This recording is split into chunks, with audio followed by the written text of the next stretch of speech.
تصویر، جیسے کہ عرب لوگ سادہ لوگ ہیں، ان کے آپ کے بارے میں کہا گیا الدیوبندیۃ فرقۃ ضالۃ مضلۃ ہناک لا یوجد الفرق بین الدیوبندیۃ و بین البریلویۃ، بریلوی دیوبندی میں کوئی فرق نہیں ہے۔ شیخ بدر دامت برکاتہ اللہ علیہ مجھے خود ملا کہ سمعنا بأنك عالم كبير وأنت تعرف هناك كثيرا من الموضوعات يعني حول الرافضة، رافضة کے بارے میں آپ کو بہت کچھ معلوم ہے، ولكن أنت من الدیوبندیہ۔ شیخ منظور هل هناك فرق بين الدیوبندیة وبين البریلویة؟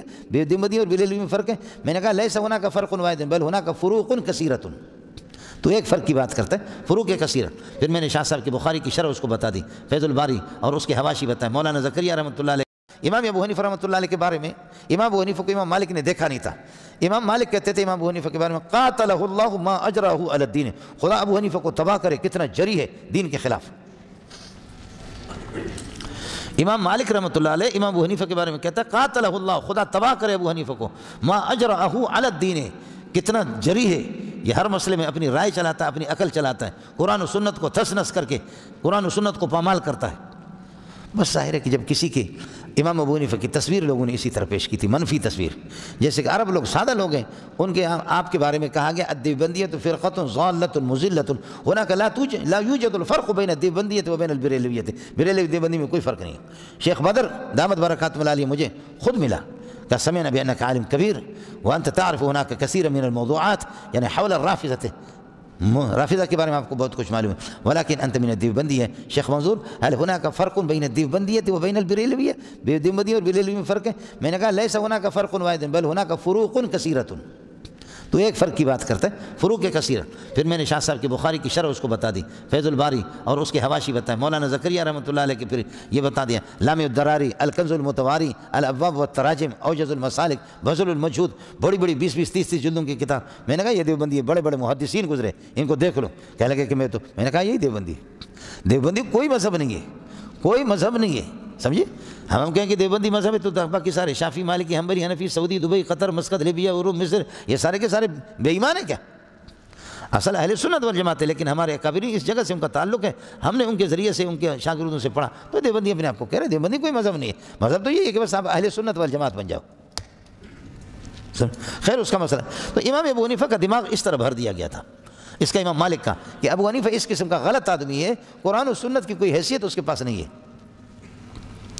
تو امام ابو حنیفہ جب ملے، السلام علیکم ورحمۃ اللہ وبرکاتہ، حج عمرے کے لیے امام صاحب چلے گئے، امام مالک نے فرمایا وعلیکم السلام۔ امام مالک کا درس ہوتا تھا مسجد میں، جیسے اس نالائق کا درس ہوتا ہے موری منظور کا۔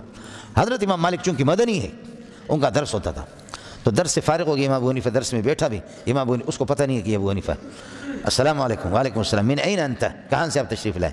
فرمایا من العراق، عراق سے آیا، من العراق۔ تو امام مالک نے فرمایا هناك النفاق والشقاق، وہاں تو منافقت اور وہاں پر اللہ آپ کا بھلا کرے جھگڑے اور اختلافات ہے، اور کیا ہے؟ این انت، من این؟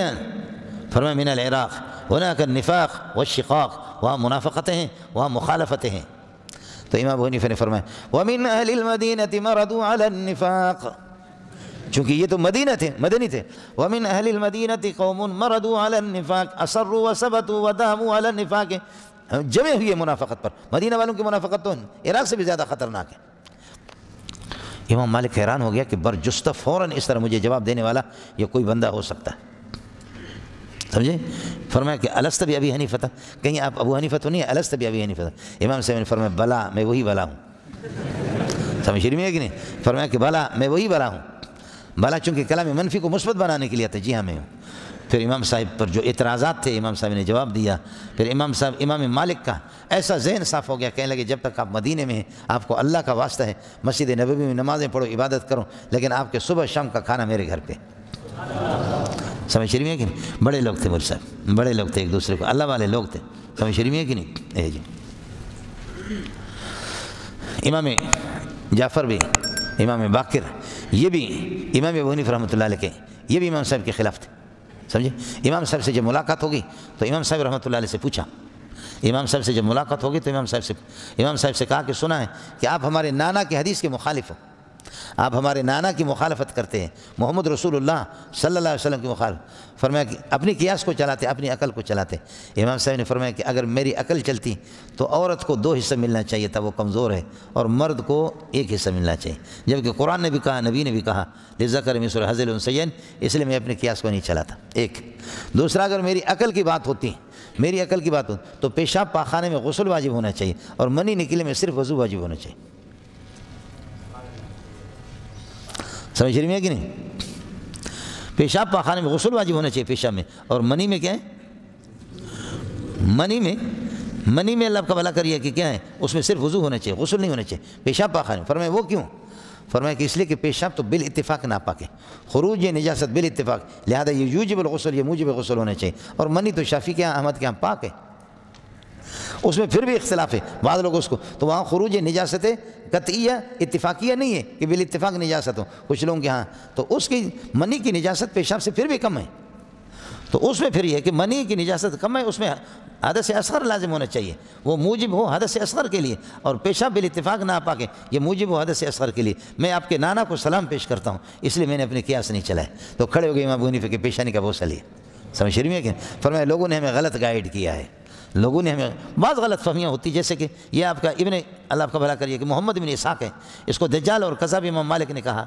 فرمایا کہ لو حلفت بین المقام، اس میں اللہ آپ کا بھلا حجر اسود کے سامنے اور مقام ابراہیم پر کھڑے ہو کر کے میں قسم اٹھاؤں گا انہ دجال من الدجاجلۃ. لیکن بعد میں کہتے کہ اس کی حقیقت کا علم ہو گیا تو امام مالک اس کو گفٹ بھیجتا تھا، گفٹ عطیہ اس کو بھیجتا تھا. ہوتا ہے بعض لوگوں کے اس قسم کے مسئلے.